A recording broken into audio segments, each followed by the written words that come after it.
Yo. Welcome tonight. Creative Finance with JB. Man, we got Mr. Curtis here tonight. We're going to have an interesting segment as we're going to lead from what we did last week. If y'all just remember last week, we was talking about investing, talking about how to get in investing, what's good deals, how's it going to work. This week, we got the man. He's a property manager. He manages tenants. He provides the right avenue of how to manage and how to get that property going. He's an investor, so he buys the stuff, he manages and makes sure that it's upkept, and it's some things that we need to learn about that, and we need these experts that is able to do it. We're gonna have his name come across, but I'm gonna let him introduce himself a little bit, let y'all know how he got in this game, because everybody probably like, man, how you started? Somebody gave you a house or something. He's gonna let you know how he got in this game, and then we're gonna move from there. Kurt, go ahead and let them know a little bit about how you started with this investing and who you are. So good evening. My name is Andre Curtis. I reside in Cherry Hill, New Jersey. A native Camden resident, born and raised in Camden, New Jersey, and I'm actually retired law enforcement, 25 and a half years. I'm also a former executive with a nonprofit for 10 years. And I began my career in 1985 in law enforcement. Once I got into the department, I decided that I needed to offset and supplement my income. So I acquired my first property in 1988, and it was down the street from me. It was a property that had been deteriorated, and the owner was basically just looking to get out of it. So at the time, the property, he had a $5,000 tax lien on the property, and he just wanted $1,000 to get out of the property. Wow. So I set it up. I gave him his $1,000, but prior to doing all of this, I made sure I did my due diligence by acquiring a title search, because I wanted to make certain, and this is stuff that I had picked up when I began my career in law enforcement. I was 18 years old. So I was fortunate enough to work around some senior cops that gave me insight, that had either one or two properties, and I just picked up on conversation. So I knew if I was going to pursue this, that I needed to do it the right way. So again, I acquired that first property, and it was a single family home. However, it was large enough that I was actually able to split it into a duplex. So from there, I blood, sweat, equity, I put it all into it, because one thing I would caution you, if you're going to enter into this field, unless you have tons of money, you have to get your hands dirty. You have to. That goes from just pulling wire, cleaning it out, boarding it up, whatever the case may be. You have to be involved in it. To think that you're going to acquire property and you're going to put together this team, understand that everybody that you bring in, from the crew that's going to gut it to the crew that's going to wire it, your plumbers, your carpenters, everybody's in the business to make money. So understand, if they can make money off you, they will. So my goal is to try and do everything that I can do myself to save myself $1. So that way, in the long run, I can put that money towards my finishing stuff. Through owning properties, I've been able to self-taught, as well as, my brother was able to teach me, and I watched him do framing and learned how to do electrical. So I can actually do my own electrical as far as the basics. I don't go into the electrical box, so I can pull it, at that point I pull an electrician in. Anything I can do to save $1, I'll do. But I don't have a problem getting my hands dirty. And then when my first property, once I got it, I think probably like a year or two later, that's when I got married. So I'm going to say this, because if my wife was here, she can attest to the simple fact that you have to have a partner that's willing to be patient with you, because it's time away from the family, it's time out of the house. And a lot of times, like even now, my house needs work on certain things, but my devotion is to making sure that I'm not considered a slumlord. There's plenty of people that get out there in the business and they just slap something together. My thing, I would prefer to buy a property that I can completely gut, or that's already gutted, so I can go in and do everything. And I try and be completely maintenance free with finishes such as vinyl flooring, and I don't utilize carpet now. At one time I did, but I've learned, so you want to try and be as maintenance free as possible. And the key to it is not to just slap stuff together. Yeah, and y'all heard it, man. He put that hard work in. He stands out there. He takes the time to do it. And what's so interesting about it is that he's talking about every step of the way that it happened. Investing. He did the title search, and he started to look at that. But I think what was so misled, Kurt, is that people just think that they're going to find a team. They just gonna find somebody and walking in. So probably break it down. I mean, how hard was it for you to find a team?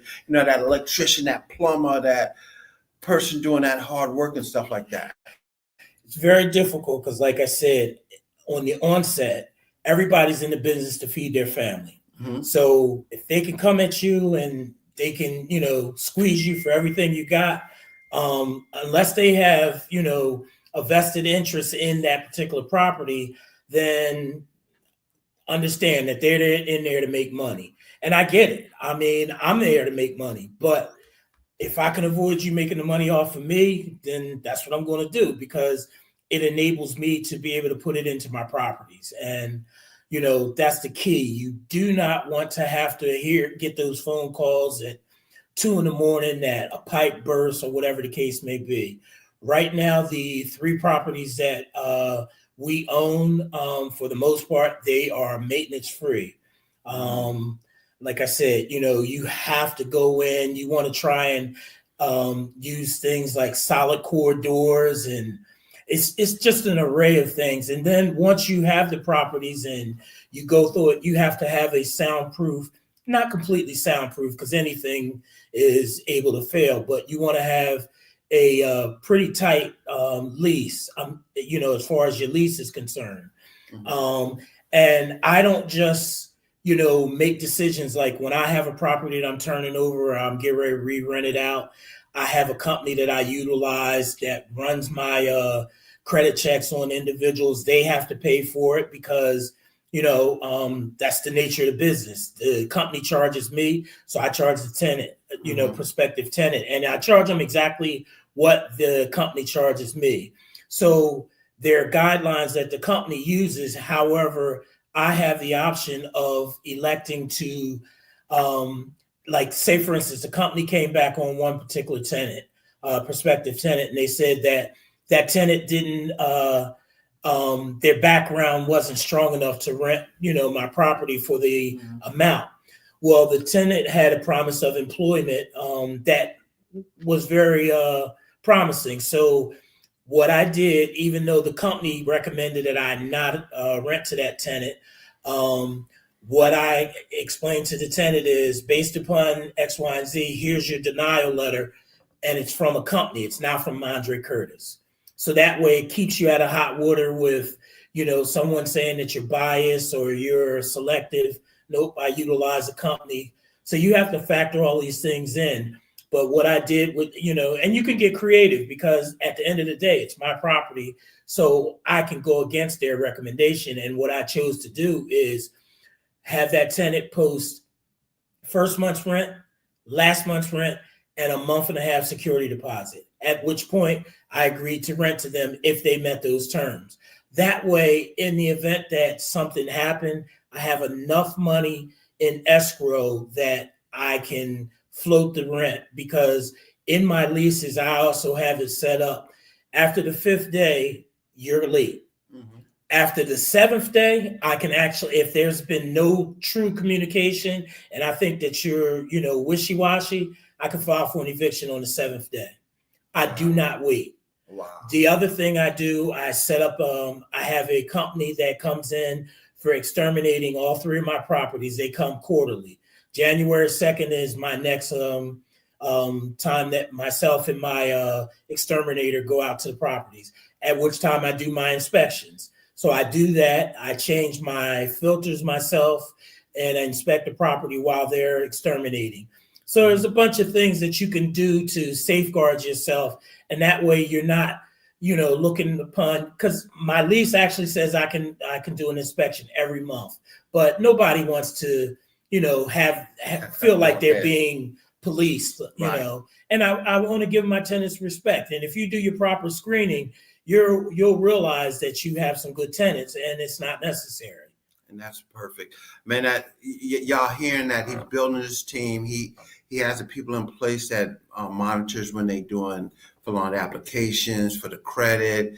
His and people that help for his maintenance and stuff. So he put that together so that'll help him and prepare him if he got legal actions. And we've seen a couple of questions that popped up here on the screen, and we want to thank it. And it said, what's the biggest challenge in the real estate industry for this right now, you think? So I'm going to say this. My biggest challenge in this day and age, so my first property, again, like I said, $5,000 tax lien, the owner wanted $1,000. So that property I acquired for $6,000. Mm-hmm. My second property, I bought it under a program, like I said, I was in the office of law enforcement. So I bought it under a program called the Officer Next Door. With the Officer Next Door program, I acquired that property. It was listed for $3,000. I got it for $1,500. That property is worth $150 now. The first property that I got just recently appraised for, I think it was $294. Yep. Yeah, it's for $294. So the second property, again, I got for $1,500. The third property that we acquired, we got that for $8,700. Mm. That property is worth $150,000 now. So my biggest thing now is, because I just went and looked at a property today, and there's a possibility that I'm going to get the property, even though it needs some work. It's me trying to still stay in the game and acquire, build my our portfolio and not pay these outrageous prices, because the everybody's willing to, all these new investors are coming into the front and they're willing to pay top dollar, whereas though I'm not. I see the value in it, because I'm like, look, I'm going to go in there and probably gut the property in the first place, because I prefer to buy a shell, something that has solid foundation and a good roof on it. I don't care about anything else, as long as it's in a viable neighborhood that's going to sustain, the market. Right, and stuff. And Gary asked the question, how often you change your business model, from probably saying, this time I'm buying single family, now I'm going to duplex. Where's your business model right now, you think? Well, my stuff is actually, it's a good question. My stuff is actually in my head. I'm not going to say I'm fly by night, but the second property that I acquired, that actually is a duplex. I would like to, build a team together or a partnership with somebody, but you have to have the right type of partner. You do not want to go into business with somebody that is only a money man. Mm-hmm. If you do go in, understand you're going to be doing all the heavy lifting, because when it comes down to it, you're going to be like, yo, we got to sweep this place out. We got to clean it out. We got to, go pick up materials. They can be like, well, I put my money in there. And I'm like, yo, listen, there's plenty of times. Listen, there's plenty of times when I done loaded, I have a work van that I pulled the seats out of. It's a strong running Nissan NV 3500 passenger van. Pull all the seats out, and I can carry 40 sheets of sheetrock in there because it's heavy duty. But understand, it's got to get loaded. It's got to get unloaded. So you don't just need the money man to put the money up. No, I need you to come out here and get with lift that sheetrock. Yeah. And lift that and put that thing in. Because understand, if you leave it up to the drywall crew to have to get that sheetrock, then understand there's a cost associated with that. Mm-hmm. Everything in the business has a cost associated with it. So if you can find contractors that are willing to work with you, because unless you have that constant flow of work for them, understand they're going to do your job, they're going to do somebody else's job, because they're in it to make the money. So if you trying to keep them fed, then understand you got to have it set up properly too. Yeah, and that's important to have that all set up. Gary came with the thing. Where do you get most of your building materials? I tell people whoever got the best prices. That's it. That's true. Lowe's, you open up that contractor account, and Lowe's, they give you 5% every time. You get that credit card, that business credit card, and you use it, and you get the points. Like right now, I think I have $600 in Home Depot money to spend that they give me because I use their credit card. Mm-hmm. So you have to be creative in it. And you got to leverage, like he said, Lowe's, Home Depot. He might go someplace else and stuff and everything. Good to see you on here. Vanessa, one of our realtors with that investments here. And Gary said, for a new real estate investor, what advice can you share with them? Somebody just getting into this thing. They said, Kurt, man, I'm going to buy this house. This is my thought on it. What do you tell them? I would suggest, don't go in it cold. Do your research. First of all, you want to find out what the fair market value of properties are in that area. You don't want to go in offering too high. You want to make sure if it's going to be a fix and flip, that going in that it's going to be a fix and flip. If you're going to retain the property to build your portfolio, mm-hmm. you need to find out what the fair market rents are as well too. Whether you go with Section 8 or whether you go with traditional, rents, you need to find all of those things out. And you got to do your history on the property. Ask some of the neighbors. It's mm-hmm. nothing wrong with asking the neighbor, hey, how's this house been? It's nothing like being in a neighborhood where they're actually homeowners, and there's nothing wrong with people that rent. But you knock on a couple doors and ask some questions. Hey, what's the history of this house? I'm thinking about buying it. I'm an investor. I'm just letting you know that, this is who I am. I'm not looking to just slap something up and put a bunch of people in here to, that's going to tear the neighborhood down. So that way they feel like you have a vested interest in the community. So these are all things to consider. It's an array of thoughts that go into this game. It's just that it is a game. Yeah, and it's so important. As you heard, we just have to take steps in what we're doing. We just don't pop out there and we start buying these properties because we think it's a good opportunity. Because your worst thing there, you can have structural damage. You can have so much that's going to cost you that you didn't evaluate when you went to go get in this thing. And, from a financing store, from a financing area, if we doing a loan and you need a fix and flip loan, we need to know how much that rehab's going to cost. If you cut yourself short, if you're not close to what it is, right, you already starting off wrong. Yes. You're going to start robbing Peter to pay Paul, and then you're going to try to get somebody in there quick, and it's not going to be the best job.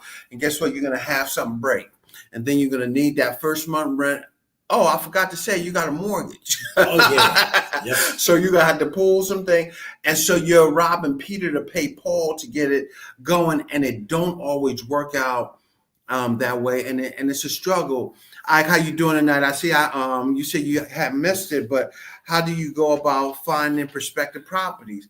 Kurt, what do you do? Do you sit at home and just go on Zillow and look at that? So fortunately, my realtor is actually on here, and hey, Vanessa. Hey, she has it set up like I've explained to her the areas that I'm interested in and the price points that I'm looking for. So I probably get two to three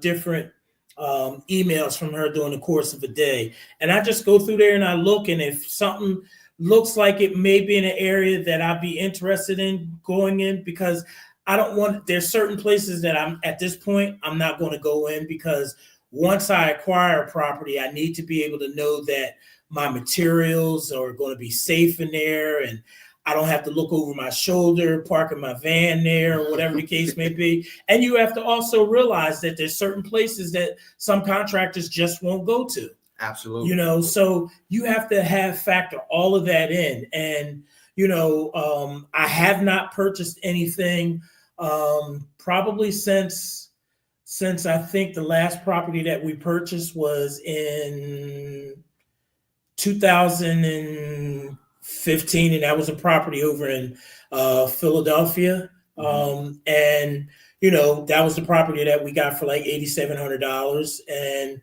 it was a complete shell, and we went in and redid everything. And you know, I try and take pride in the properties that we acquire, and I would want to actually set it up as if I could live there myself. Yeah. You know? And you got to look at it. Folks, I'm going to put Curtis' phone number across here, his email, you know, asking them questions. You know, he also helps with when you're doing your rehabs. You might want that advice to come through, so you'll have somebody that can walk you through that step. Don't go out there and set yourself up not understanding what you need. Get the expert, as you heard.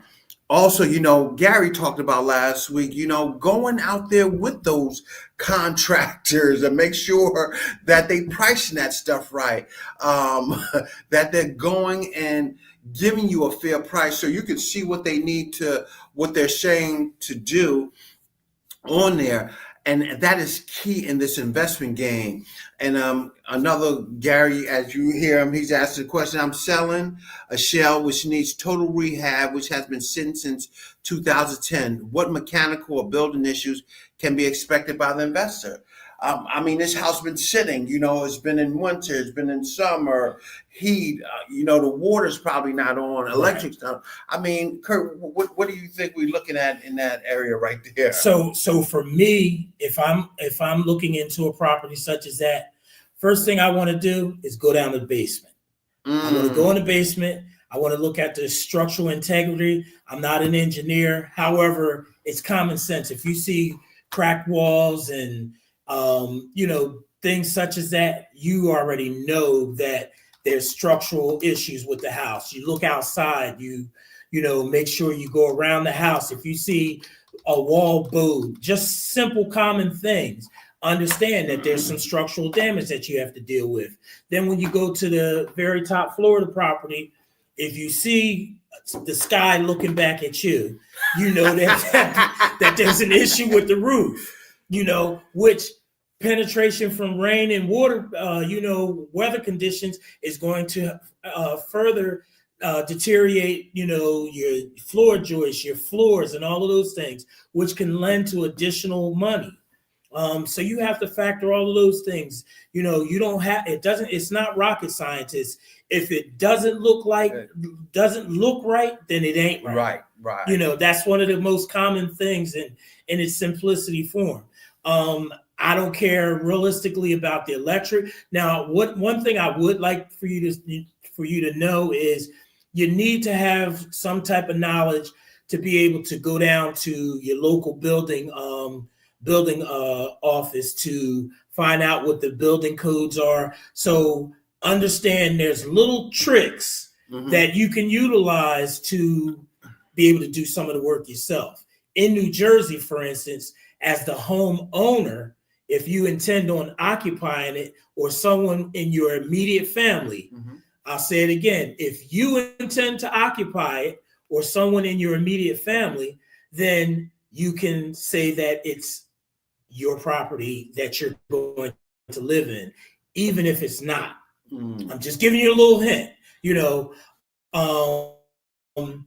and that will allow you to do certain things. Now, understand, you know, if you know somebody knows how to do plumbing and heating and everything, you want to get your permits. Don't think that you're going to buy a shell and you're going to put this whole house together and think that you're going to get a certificate of occupancy when the man comes in there, and they'll be like, wait a minute, this house sold for $1,500 or $25,000, and when's the last time it had mechanicals and electric and all of that? Because everybody's involved now. There was a day and time where you could do a whole house and have them come out and inspect it and it'd be okay. No, the township's going to make certain that they have a vested interest in knowing that the property is safe. They're not going to allow you to just throw a house together without any permits. So you need to have some common knowledge about permits, zoning, all of those different things, because all of those things factor into the final dollar that you're going to spend on that property. Yeah, you heard about that code enforcement. That's a big issue that people face when they get into these properties, not pulling permits when you need to, finding out what you need to happen so you can stay within code, because you can't go and do all that rehab and you done put brand new electric wire in it and you don't put brand new plumbing in and you don't have permit to first. Absolutely. So what's going to happen is once you get to your end game, especially with financing, they're going to like, yo, let me see them permits you pull to do all this work so we can refinance you and we can give you a 30-year fixed type of mortgage. And like, I ain't doing no permits. You sitting there looking like Beavis. You wonder what's going on. Right. What you have to do is go and make sure that you talk to your code enforcement folks and go from there. Do that and make sure that they understand what's going on, for it and stuff. And be honest with them, Have to be. Let them know, yo, I'm putting in electric, I'm putting in plumbing, I'm running vents through this. It increases your property value for one.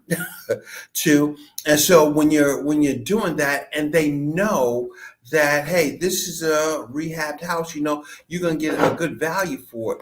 A lot of folks go in there and do it and think they shortcutting it. When you go and get your appraisal, you're like, oh, they lowball me because these houses going for $300,000. They still thinking this is still the same old thing where you done did these renovations, you done upgrade electric and all that stuff to where that changes the whole scope of what's happening out here. So don't think that permits should be holding you back. It just enhances what you're about to have in the end. It's a safeguard for everybody. Yeah, it keeps you honest in the whole procedure. Because the day you don't do that, and it's required for you to have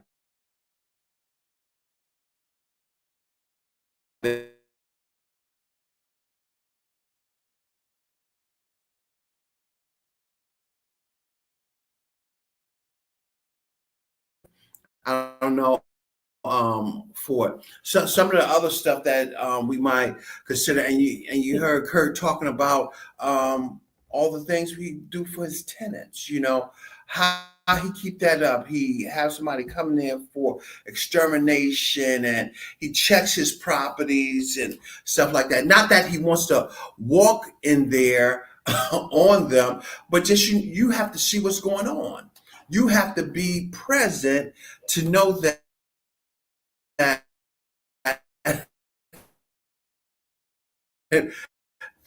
this is what's it when you get a chance. Because is that you go in there and you see this house is in fully disarray after you don't spend $50,000 or $60,000. Absolutely. To you got nobody to blame but yourself. Nobody to blame. So Kurt, tell us this. One thing I didn't mean to cut you off. Yeah. One thing I wanted to bring up too. So if you think that you're going to get over on the township, understand this. In this day and age, every piece of wire that you buy from Home Depot or Billows Electric has a date on it.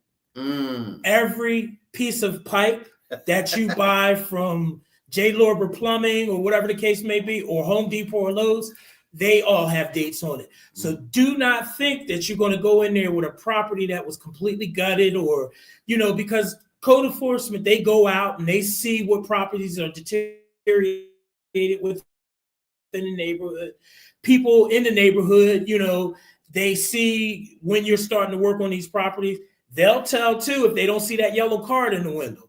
So, understand that. So for you to try and say, oh no, that electrical line was there, because they can go and look at the wire and tell it is dated such and such.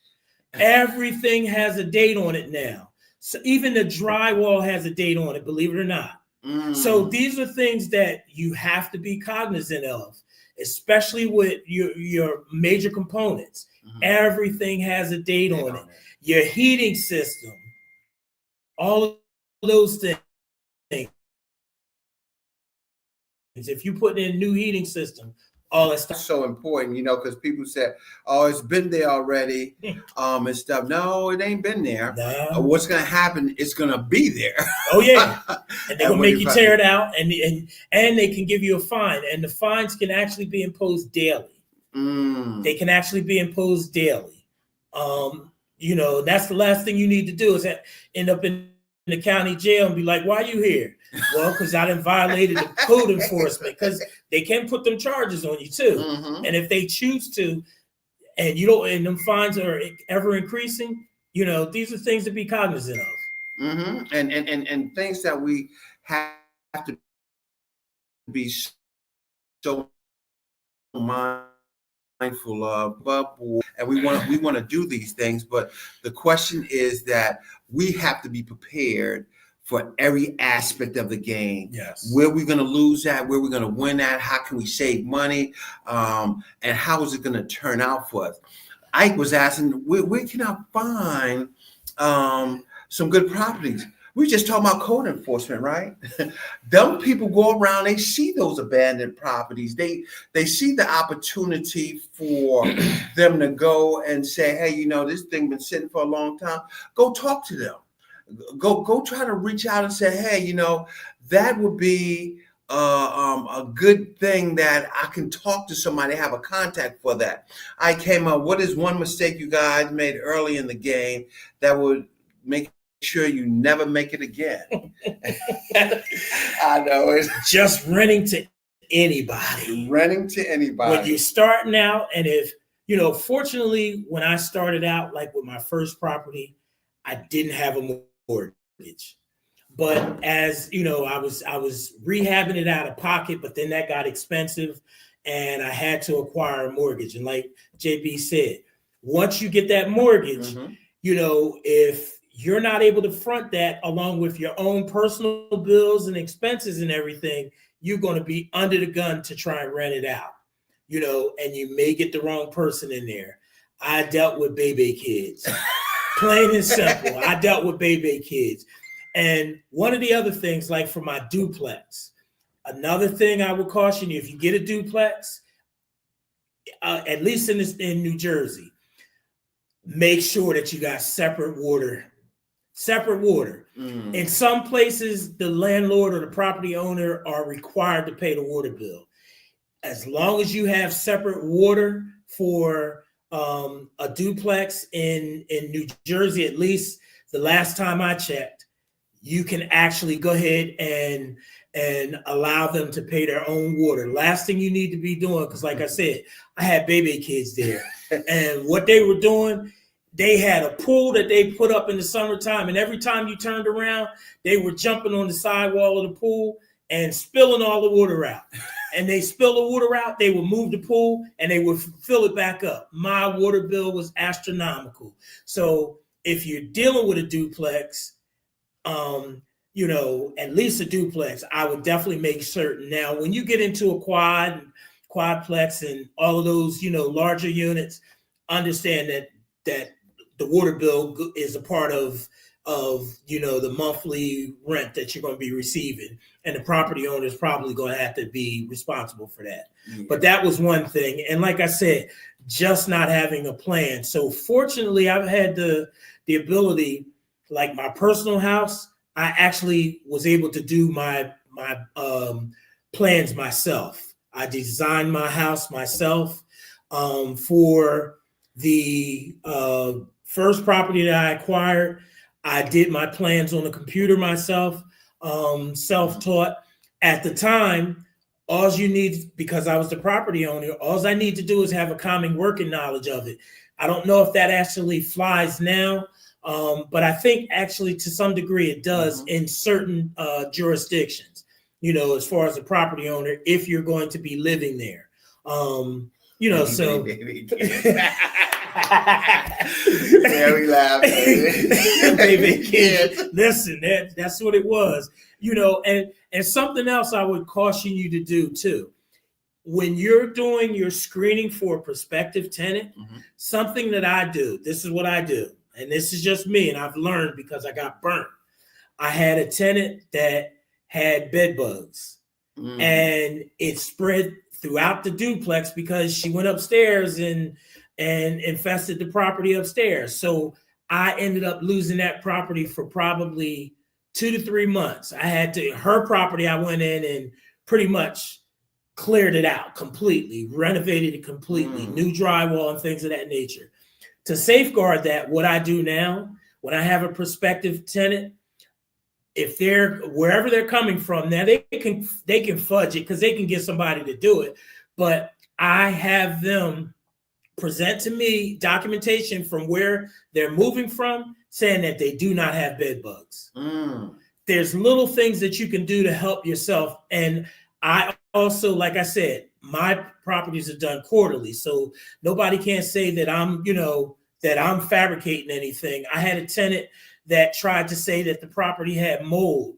As soon as they said that, I had somebody in there to certify that there was no mold. What it was, he was taking his soiled clothes and throwing them in a closet along with the other clothes. And of course, the spores were transferring from clothes to clothes. And they tried to say that my property was the reason why they were getting sick, when in fact it was him. And he was just basically utilizing that because they wanted to break their lease and move out. And they wanted to try and keep, get their security deposit and all that stuff back, claiming that, it was hazardous. But you have to be on these things, and you got to have people and resources available to be able to thwart, what they're coming at you with, because people are going to try and get over you if you're going to be in the rental game. Yeah. Just understand that. Yeah. I mean, knock on wood, right now I have, great tenants. And one of the other things that you kind of want to include in your lease, whether or not you're accepting of pets, understand, like in my leases, I have no pets.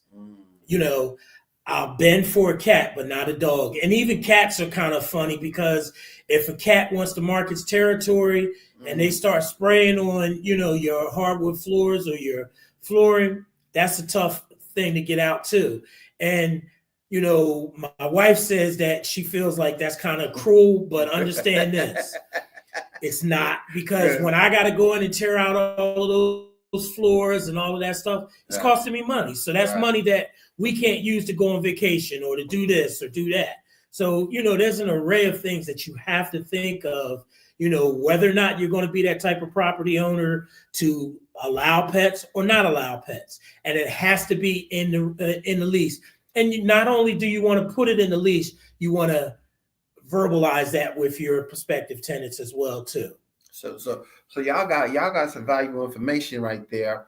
And as you see, the numbers going across and the emails going across the bottom there. Ms. Curtis said, "Oh my goodness, you mentioned the bed bug is catastrophic. That is cruel. You love cats." But it's the truth. And one of the other things that I do, just for somebody new getting in the game, see the cell phone here? I can pull up my when I relinquish a property, I can, for all 4 of my properties, I can go in here right now and show the video when we do our walkthrough inspection prior to me relinquishing the key. When I do that, the person is on the video, I'm on the video, I send it to my computer so I have a hard copy of it, and it shows the condition, and I get them to actually verbalize whether or not there are any violations or anything any deficiencies that they want addressed prior to me relinquishing the key. It does you a whole great deal of justice if you have to go for an eviction, because the last tenant that I had that I had to go to court with, I brought it up, and the mediator was like, wow, this was the condition. That's you right there in the property. It's time stamped, it's date stamped, and it's a legal binding document, and it protects you.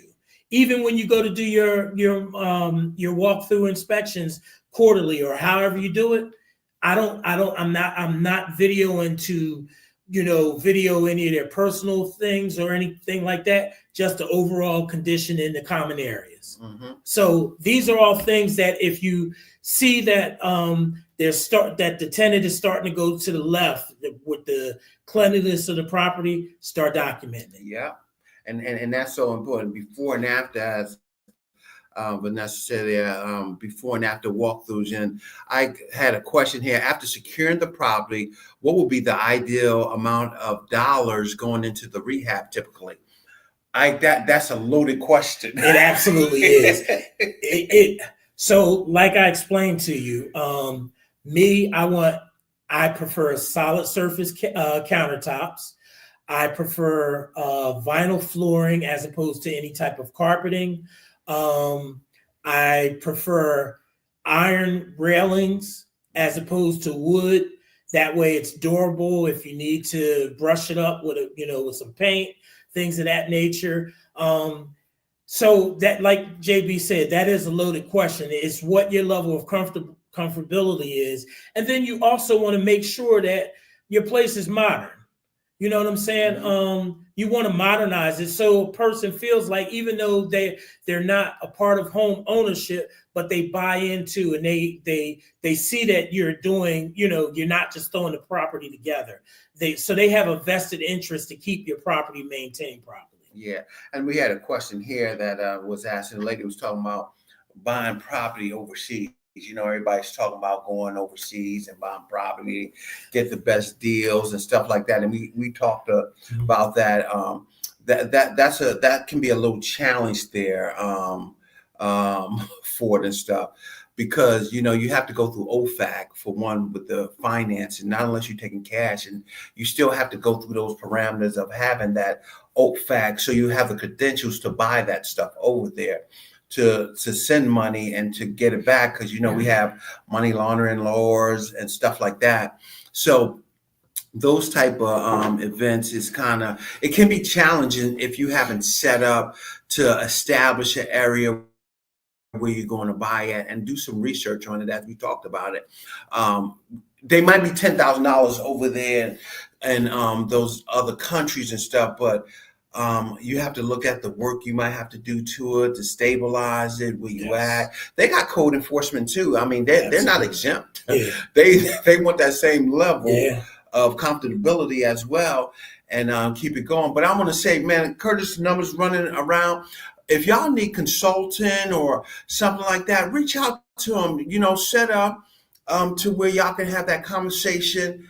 Maybe he can assist you for a fee if you need some rehab or something. Those are topics to discuss, so you know what you're doing.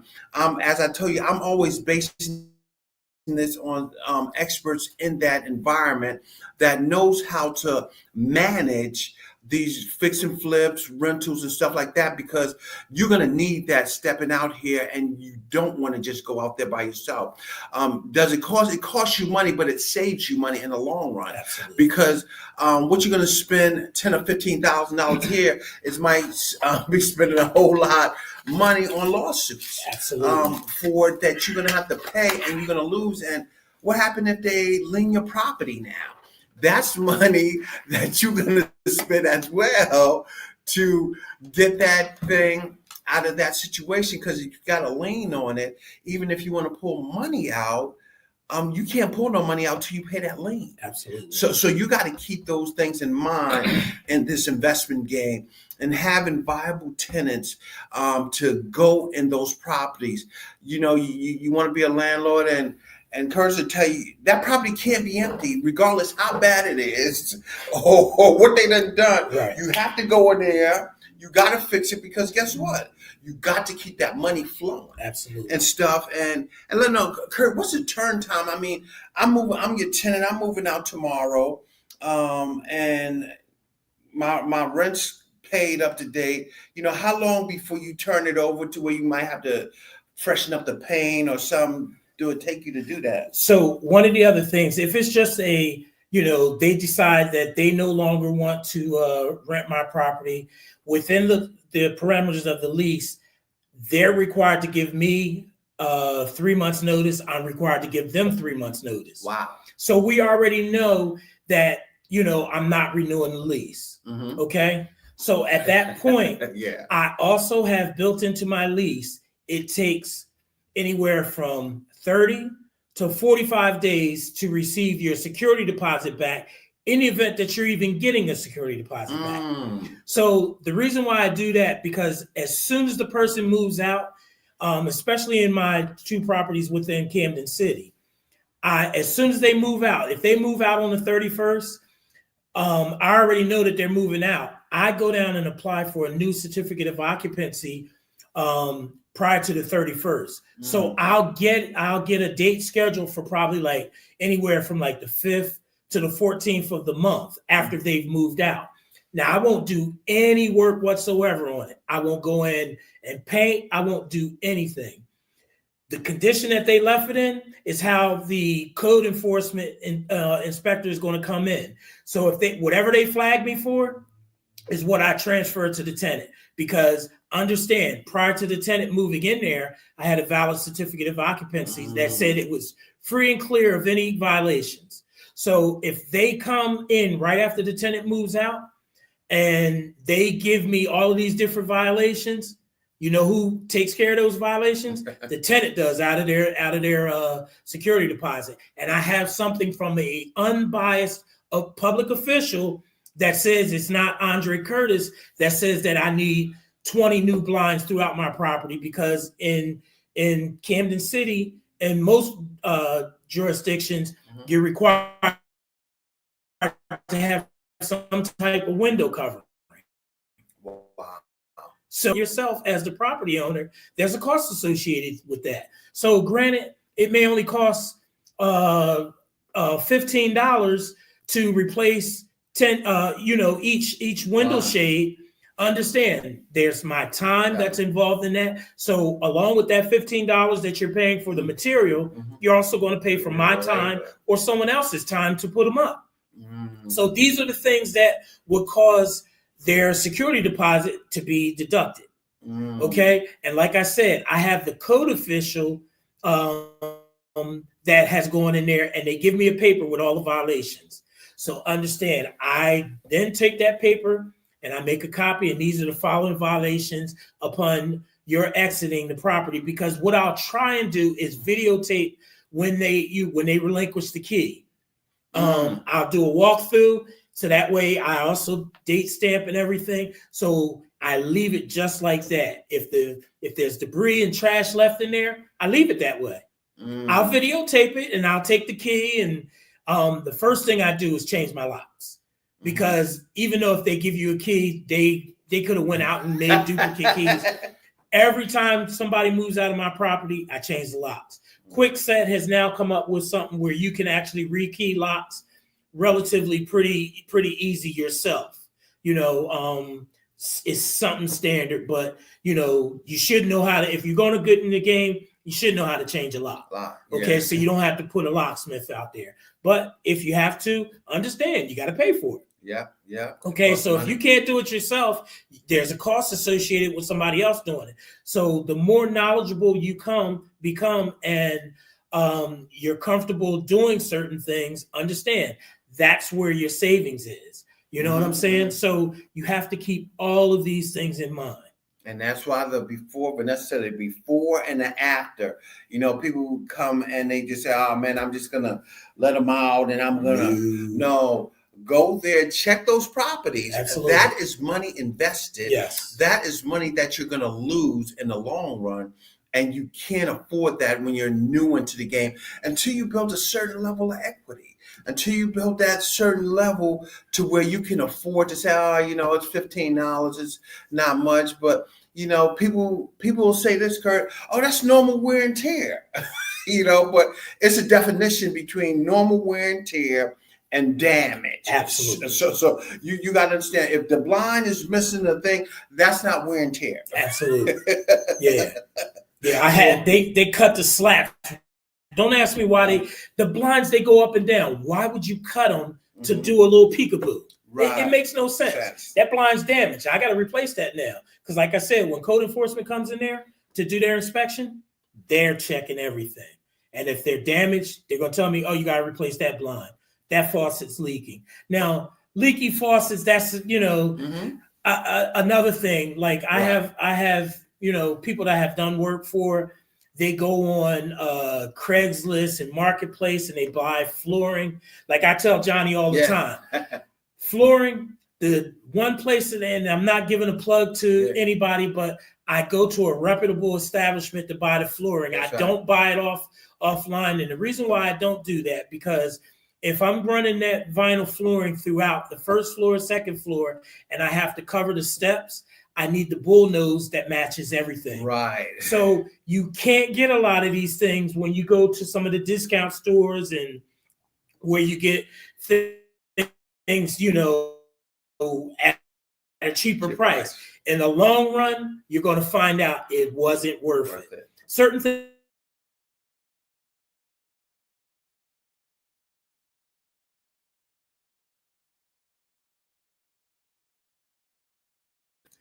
Faucet wise, I try and stick with Moen. I'm not giving plugs to anybody, but Moen, they offer lifetime replacement for their cartridges and things of that nature. So that's a savings for you, and my wife will tell you, I have boxes up in my crawl space and different places within my garage that has this property address on there and the date. So that way, if I have to put in a claim, I know where I got it from and what property it's associated with.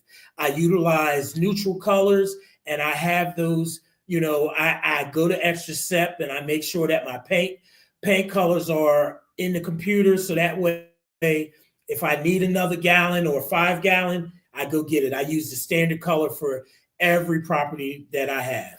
Wow. So, Kurt, tell me why you don't just say, man, this property is white, this property is gray. I mean, that saves money, I take it. It's not a savings because, when they go in there and they see the bare, bland white walls, something other than a light palette gray or, I try and stick with those, neutral colors and things of that nature. Like I said, it gives them an opportunity to buy into, invest into your property. So they want to take care of it. I typically don't use the whites, and I'll use beiges, like a soft beige or soft gray as my base colors, things of that nature for bathrooms, kitchens, all of that. Wow. Why those colors? It makes it look wider. Absolutely, yes, and it makes it easier for them to be able to come in and put their furniture and put their own touch on it. Now, I've had tenants, like my tenants in Philadelphia. They asked me, could they paint the property? Yeah, you can paint it, but understand, when you get ready to go move out, understand that if you don't paint it back to the original color, comes out of your security deposit. Whatever the painter's going to charge me, and me, I'm gonna tell you what I do. I'll call a painter in there, just somebody off the street. I know he's going to give me a high markup. So if he tells me it's going to be, $1,400 to change this color from blue back to my original color of soft gray, there's your security deposit right there. $1,400. I gave you permission to do it. You said you were going to paint it back, and you got to use the paint that I said. Like I don't go and buy, the dollar store paint and stuff like that. It's going to burn you in the long run. And the guys that I use to paint, they tell me, I'm not going to paint. I'm not going to paint if you don't use at least this type of paint. Right. And that's so important. Folks, y'all heard it here first, that y'all have to have these processes in place. We have to make sure that if we're going to get into this game, we get in there fit, ready, understanding what needs to happen, how it needs to happen, and why it happens. this knowledge that Curtis is giving you is because he done understood the things and the circumstances out here by folks, what they're doing, and how he's going to be profitable is by doing these things. It might seem like it's a lot and stuff. It's a procedure. It's a process, because if he didn't do that, what else is going to happen when these people tearing up his house? He got to spend the money that he's been paying to pay it off and do all that stuff and to make a profit for him and his family, and somebody else is sacrificing that. So you have to realize that in what you're doing right now, you have to put your best foot forward. You have to really think through this right now and say, hey, this is why I'm doing this. This is why it makes sense to do it. What's the end game? And what's the end game? Don't sacrifice because somebody else don't care. And like you said, he goes through the process of finding and vetting those people that want to rent. And he has a company that goes through, so they can say it ain't him that's discriminating. He's providing you with some unbiased person with the document and say, hey, this is what it is. Now, if he want to do something on his own and want to take that risk, he's going to let you know what that risk is, because you already been denied. Right. and stuff. If you don't want to fulfill that risk, then you have a whole problem, and you got to find someplace else to rent or find someplace else. But it's so important that we take these topics and we use them effectively and we go through it. Man, I thank Curtis tonight for his time, because a lot of folks don't even know half this stuff we was talking about tonight, and it's appreciative. You see his email running across the bottom. You got his phone number. We saved this stuff on YouTube. Utilize it. You need somebody that's going to give you the honest to goodness truth. If you're looking for anything else besides the truth, you might as well go on Instagram or TikTok or something and listen to this. This is somebody that's in the business, that has rentals, that manages his properties, and still doing it successfully. You heard what he brought him for when the last time he bought, and what he's doing. And he's growing his portfolio because he has developed a strategic plan to keep it going for it. Kurt, man, we appreciate you. We're going to let you have some last comments for our audience out there, so they can know that, hey, this is real out here. This is what they said, we be lifing out here. We be lifing for it. Again, like I said, for those of you that are getting into this, understand you have to have your significant other on board to be able to, because like I said, you're going to have to navigate time and resources away from your home base. There may be times where, you might not be able to go to the cookout at such and such a time because you got to finish this project or whatever the case may be, because you got a deadline to meet. So you have to think of anything that can go wrong will go wrong, and you have to have a plan of action already implemented, so that way you can, make it right. You got to, you get in this game to make money and put yourself at a certain economic level so you can take care of you and your family. But you also want to pour back into, because just because a person has bad credit or they have, one of the things that I'll say, a person, as long as they don't have evictions on their jacket, they may not make all the money in the world. They may have bad credit.